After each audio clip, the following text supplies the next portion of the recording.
존 팀버가 쓴 마가복음이라고 하는 책에요, 이런 내용이 있습니다. 하나님의 아들 예수 그리스도의 복음의 시작이라. 이 고난과 핍박 그리고 인생의 역경 가운데서도 신앙을 포기하지 않았던 크리스찬들에게 가장 큰 힘이 되었고 소망된 것은요, 복음입니다. 그 복음의 핵심은 예수 그리스도이십니다. 그러므로 로마의 무시무시한 박해로 인해서 흔들리는 크리스찬들에게, 초대교인들에게 한 줄기 빛이 되어서 전해준 그 복음서가 바로 마가복음이었다라고 하는 것입니다. 지금 우리가 초기 크리스찬들과 같이 힘들고 어려운 삶의 현실 속에서 살아가고 있습니다. 여건과 환경은 조금씩은 다르지만 수많은 고난과 역경 가운데 살고 있는 것 부인할 사람이 없다라고 하는 것이죠. 그러므로 우리도 하나님의 나라에 소망을 갖고 약속의 말씀에 귀 기울이면서 마가복음을 통해서 복음의 능력을 체험하기를 소망하는 마음속에서 오늘부터 마가복음을 같이 나누려고 합니다. 그렇다면 여러분, 마가복음을 쓴 마가는 누굽니까? 마가는요, 헬라어 이름이고 히브리어 이름은 요한입니다. 그래서 마가라 하는 요한이라고 성경에 기록된 것을 여러분들이 발견하실 수 있을 것입니다. 마가는요, 바울과 함께 1차 전도 여행 중에 버가에서 고난이 두려워서 중대 포기하고 돌아갔던, 예루살렘으로 돌아갔던 연약한 사람이었습니다. 그는 어려서부터 어머니의 신앙의 가르침과 경제적인 넉넉함 속에서 자라났습니다. 그의 어머니 이름은 마리아인데요, 상당한 부자로서 한꺼번에 어른 120명 이상이 들어가는 다락방에 있는 저택을 소유하고 있었다고 하는 거예요. 그리고 예수님께서 공생의 사역을 하시는 그 동안 자기의 집을 오픈함으로써 교회가 세워지는데 귀한 역할을 하게 되었다고 하는 것입니다. 다시 말해서 예수님께서 최후의 만찬을 하신 곳이 마가의 다락방이고, 예수님께서 승천하신 후에 제자들이 모여서 기도했던 곳이 바로 마가의 다락방입니다.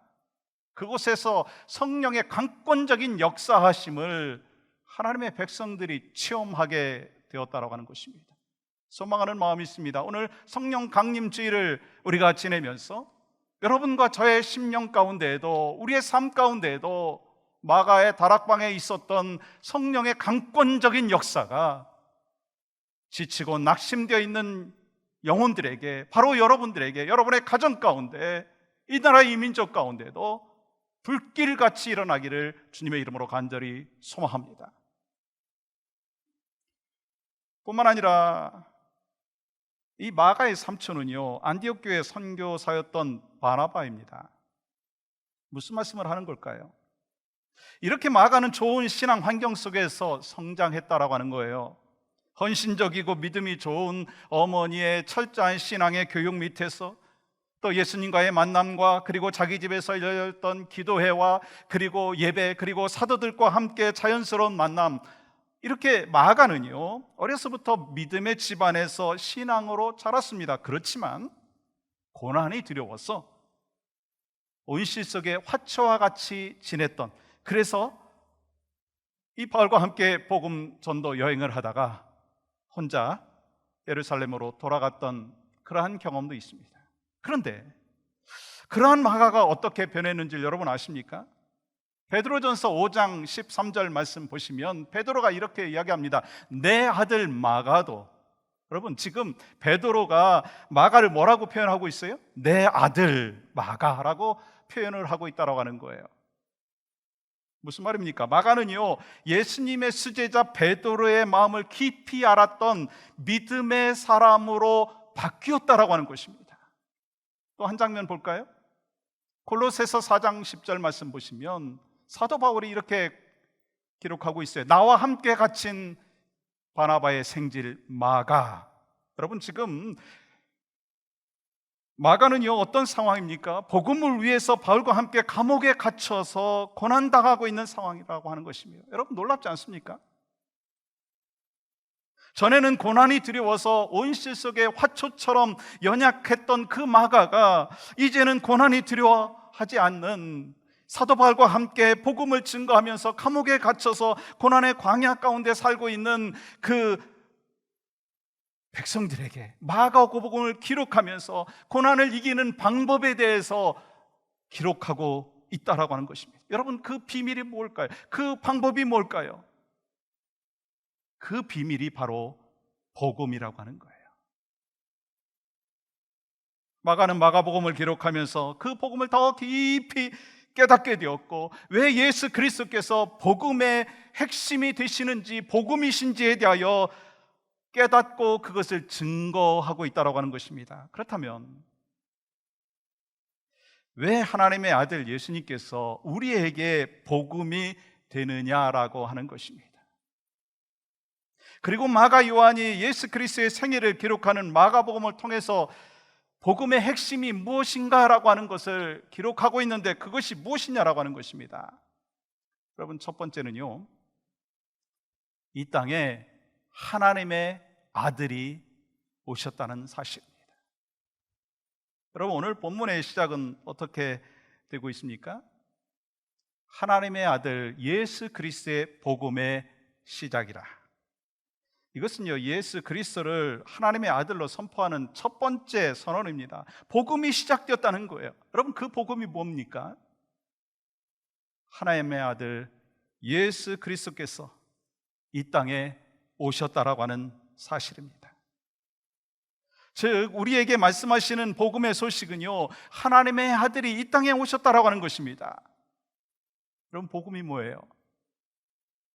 하나님께서 여러분과 저를 사랑하여 주셔서 죄와 허물로 죽어있던 여러분과 저를 살려주시기 위해서 독생자 예수 그리스도를 보내주셨고, 예수 그리스도께서 우리의 모든 죄를 다 대속하셔서 십자가에 못 박혀 돌아가시고 장사 지낸 바 되었다가 3일 만에 부활하시고 승천하시고 임마누엘 되어 주셨다라고 하는 사실입니다.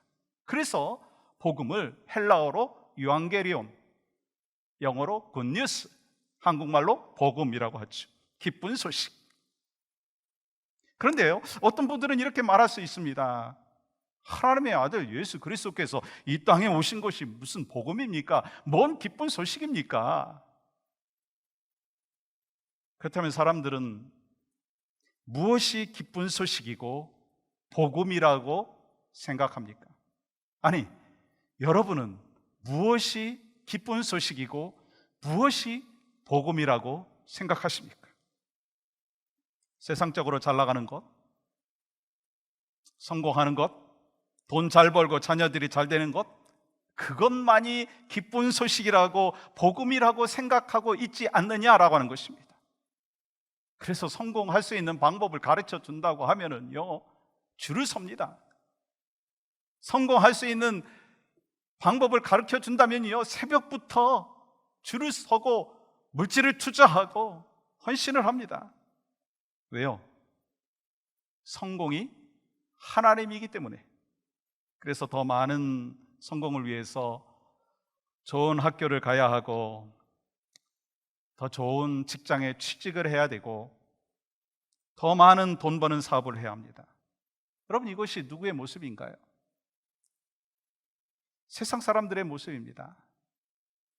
그런데 안타까운 것은 세상 사람들만의 모습이 아니라고 하는 것입니다. 우리도 하나님을 믿는다고 하면서 복음이 우선이 아니라 세상의 출세가, 세상의 성공이 우선순위일 때가 있지 않느냐라고 하는 것입니다. 물질을 내 주인으로 모시고 그것이 우선순위로 살아가고 있는 모습이 아니라는 거예요. 그리고 하나님은 우리에게 천국행 티켓을 주시는 분 정도로 생각을 하고, 우리의 내세를 해결해 줄 수 있는 분으로 그 정도로만 이해하고 하나님을 주인으로 섬기지 못하는 모습이 있지 않느냐라고 하는 것입니다. 우리 모두는요, 인정하고 싶지 않지만 이것이 현실이에요. 그 증거를 여러분한테 한번 말씀드릴까요? 여러분, 본문 1절 말씀을 한번 우리가 한 목소리로 한번 읽어볼까요? 시작. 하나님의 아들 예수 그리스도의 복음의 시작이라. 여러분, 이 말씀을 읽으면서 마음에 벅찬 감격이 있으십니까? 하나님의 아들 예수 그리스도께서 나를 위해서 오셨다라고 하는 이 사실에 대해서 감동이 없다면 뭔가 문제가 있는 거 아니냐라고 하는 것입니다. 우리가 하나님을 하나님이라고 하지만 천지 만물을 창조하시고 전능하시고 나의 주인이시고 날 다스리신다라고 하는 말은 하지만 그 하나님을 하나님으로 여기지 않는다라고 하는 거예요. 그런데 오늘 본문에서 하나님을 하나님으로 믿었던 마가는요, 하나님의 아들이 오셨다는 소식을 당시 로마의 박해를 받고 고난당하고 있는 사람들에게 성령의 감동을 받아가지고 마가복음을 기록하면서 첫 줄에 이렇게 떨리는 마음으로 써내려가고 있다고 하는 거예요. 뭐라고요? 하나님의 아들 예수 그리스도의 복음의 시작이라. 하나님의 아들이 이 땅에 오신 복음이 시작되었어. 사랑하는 여러분, 하나님의 아들이 오셨어요. 하나님의 아들이 바로 여러분과 저를 위해서 이 땅에 오셨어요. 여러분, 이 사실 믿습니까? 그러니 뭐가 두렵습니까? 그러니 뭐가 걱정이 되겠습니까? 나를 위해서 이 땅에 오신 하나님의 아들을 내가 정말로 복음으로 받아들이고 기쁜 소식으로 받아들인다면 어떤 어려움 가운데서도 두려움은 사라질 줄 믿습니다. 그 복음을 복음으로 깨달아지는 여러분의 신앙의 고백이 있기를 주님의 이름으로 간절히 축복합니다. 또한 예수님은요, 그리스도이십니다. 하나님의 아들이 나를 위해서 이 땅에 오셨어요. 어떻게 오셨어요? 예수 그리스도로. 그리스도로 오셨다는 거예요. 그러면 여러분, 그리스도라고 하는 뜻이 뭐죠? 히브리어로 메시아, 기름 부음 받은 자라고 하는 뜻입니다. 그런데 중요한 것은요, 이스라엘 백성들은 온갖 고난과 억압을 당할 때마다 하나님께서 기름 부어서 세우신 특별한 왕이나 선지자, 즉 메시아가 나타나서 자기들을 구원해 줄 것이라고 하는 믿음을 갖고 있었다라고 하는 거예요. 그런데 예수님께서 오랫동안 기다렸던 메시아였다라고 하는 것입니다. 그리고 많은 사람들이요, 기대하는 그리스도의 모습은 어떤 모습이었느냐면 힘 있고 권력 있고 날마다 기적을 베풀어 주시고 막강한 권세를 갖고 천군 천사를 이끌고 이 땅에 오셔서 이 땅의 모든 문제들을 해결해 주시는 그러한 강력한 그리스도, 해결사이신 그리스도, 그것이 바로 사람들이 기대했던 그리스도라고 하는 것입니다. 그리고 그 당시 유대인들이 그랬습니다. 그들이 기대했던 그리스도는요, 로마의 압제 속에 있는 자신들을 구원해 줄 수 있는 정치적인 메시아였습니다. 그런데 예수님께서 너무도 초라한 인간의 모습으로 오셨다는 거예요. 그렇기 때문에 너무나 초라하신 하나님, 그들은 기대했던 그리스도가 아닌 것을 발견하게 되었습니다. 그래서 여러분, 예수 그리스도께서 오셨을 때 인간들의 반응이 어땠는지, 어떠할 것인지 이사야 선지자를 통해서 우리에게 이미 가르쳐 준 거 아니겠어요? 우리가 전한 것을 누가 믿었으며 여호와의 능력이 누구에게 나타났는가? 그는 연한 순처럼 마른 땅에서 나온 줄기처럼 주 앞에서 자랐으니 그에게는 풍채나 위엄이 없고 우리의 시선을 끌 만한 매력이나 아름다움도 없다. 그는 사람들에게 멸시와 천대를 받고 슬픔과 고통을 당하는 사람이 되었으니 그 위에는 같이 읽을까요? 시작. 사람들이 그를 외면하고 우리도 그를 귀하게 여기지 않았다. 그를 외면하고 귀하게 여기지 않았다는 거예요. 왜요? 그들이 기대했던 하나님이 아니기 때문이다라는 거예요. 여러분이 기대하는 하나님은 어떤 하나님이십니까? 솔직하게 한번 얘기해 보실까요? 여러분과 제가 기대하는 하나님이 어떤 하나님이십니까? 내 경제적인 문제를 해결해 주시는 하나님, 내 건강의 문제를 해결해 주시는 하나님, 코비드-19의 이 상황을 당장 해결해 주시는 하나님으로만 생각하고 있지 않느냐는 거예요. 그런데 예수님께서 오신 목적을 성경을 통해서 하나님께서 우리에게 분명히 가르쳐 주셨어요. 요한복음 10장 10절 이렇게 기록하죠. 내가 온 것은 양으로 생명을 얻게 하고 더 풍성히 얻게 하려는 것이라. 그렇습니다. 예수님께서 우리에게 영적인 생명을 얻게 하기 위해서 오셨고 더 풍성한 삶을 살게 하기 위해서 오셨다라고 하는 거예요. 여러분, 그렇다면 제가 질문하겠습니다. 예수님께서 이 땅에 오신 목적을 여러분을 통해서 예수님은 성취하셨습니까? 여러분이 생명을 얻었습니까? 여러분 영적인 생명 얻으셨어요? 그리고 더 풍성한 삶을 살고 계십니까? 그러면 그것이 우리 예수님께서 바로 여러분을 위해서, 나를 위해서 오셨다라고 하는 그 목적이 성취된 것입니다. 그런데 우리는 어떻게 살아갑니까? 마가복음 4장 19절에 말씀과 같이 혹시 살고 있지 않느냐는 거예요. 세상의 염려와 재물의 유혹과 기타 욕심이 들어와서 결실하지 못하는 어리석은 자로 살고 있지 않느냐는 것입니다. 세상의 것에만 집중하면서 바라보고 살고 있지 않느냐라고 하는 것입니다. 여러분, 예수님께서는 잠시 있다가 사라질 육신의 구원만을 위해서 이 땅에 오신 것이 아니에요. 죄와 허물로 죽었던 내 생명을 구원하기 위하여 구원자로, 그리스도로, 메시아로 오셨다라고 하는 것입니다. 그렇기 때문에 예수님께서 이 땅에 그리스도로 오신 것이 우리에게 복음인 거예요. 기쁜 소식인 것입니다. 이 복음이 깨달아지는 놀라운 역사가 바로 여러분과 여러분의 가정 가운데 함께 하시기를 주님의 이름으로 간절히 축복합니다.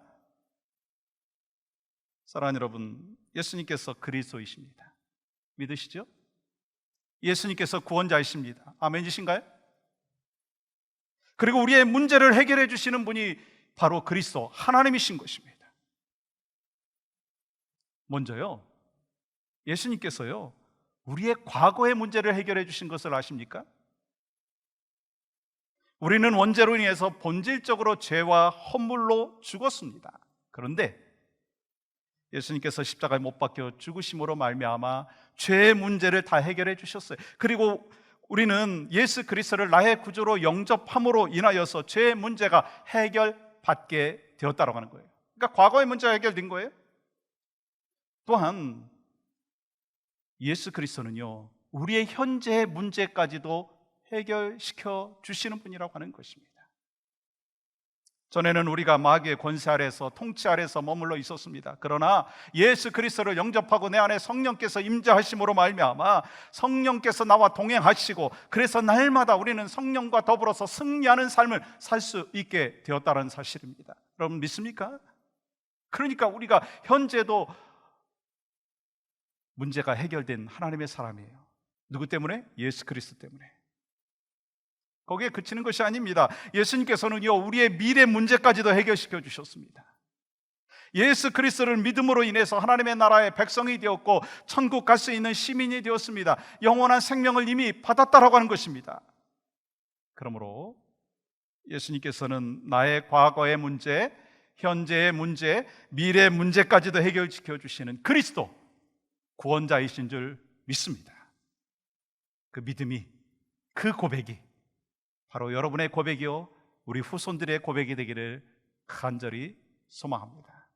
또 한 가지는요, 회개하고 하나님의 아들을 믿고 구원을 받으라고 하는 메시지인 것입니다. 사랑하는 여러분, 저는 목회하면서 신앙생활을 하면서요 매우 안타까운 마음이 들 때가 있어요. 그때가 언제냐면 분명히 복음을 증거했어요. 하나님의 아들 예수 그리스도께서 우리를 위해서 이 땅에 오셨고, 그리스도께서 이 땅에 오신 것이 바로 당신을 위해서 오셨고, 당신의 죄를 다 십자가에서 짊어지시고 돌아가셨다라고 하는 그 사실을 증거함에도 불구하고 복음을 받아들이지 못할 때 참 가슴이 아파요. 왜일까? 그들의 관심사는 자신의 영혼이 아니라 세상에서 잘 먹고 잘 살고 평생 편안한 생활을 누리는 것이 그들의 중요한 관심이고 인생의 목적이 되기 때문이다라고 하는 것입니다. 그러므로 잠시 있다가 사라지는 세상의 부귀 영화에만 만족하기 위해서 살아가는 그 10년 가운데는요, 너무나 안타까운 것이 영원한 지옥으로 가야만 되는 그런 상황이라고 하는 것입니다. 그러면 여러분이 듣고 있는 이 복음, 하나님의 아들 예수 그리스도께서 우리를 위해서 이 땅에 오셨다는 것, 여러분에게 복음이고 기쁜 소식입니까? 그것이 여러분 마음 가운데 물밀듯 일어나는 역사가 있기를 간절히 소망합니다. 여러분이 교회 다니는 것만으로 복음을 믿고 있다고, 복음 안에서 살고 있다고 착각하지 말라라고 하는 것입니다. 오늘 마가가 마가복음을 쓰면서 믿는다는 것이 무엇인지에 대하여서 설명하기 위해서 15절에서요, 어떻게 천국에 갈 수 있는지, 어떻게 복음이 복음으로 들려질 수 있는지에 대해서 말씀하고 있다고 하는 거예요. 한번 같이 읽어볼까요? 시작.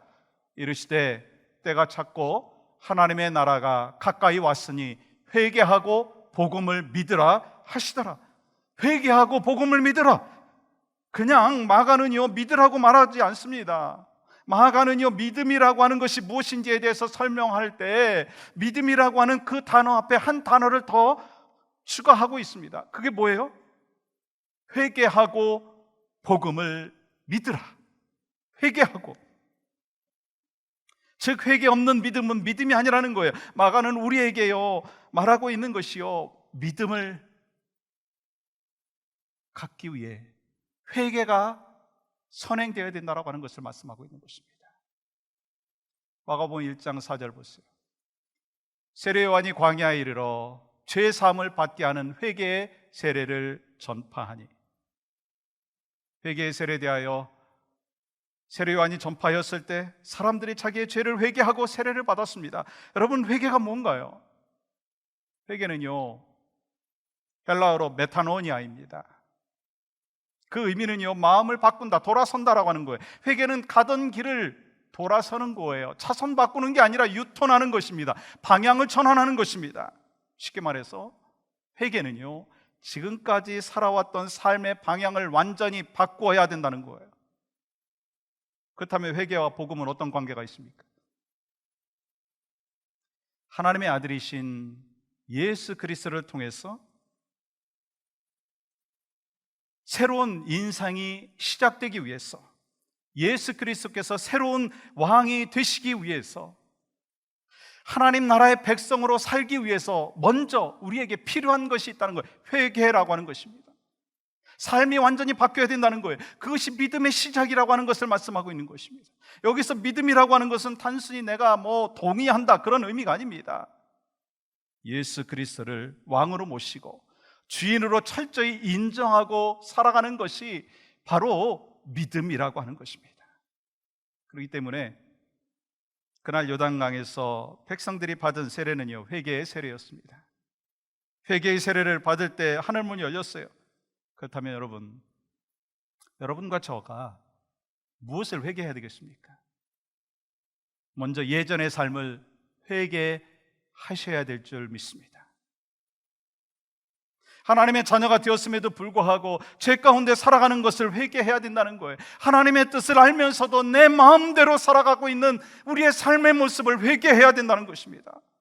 예수님을 믿는다고 하면서 내가 주인 되어서 살아가고 있는 모습이 아직도 있다면 그것을 철저히 회개해야 된다고 하는 것입니다.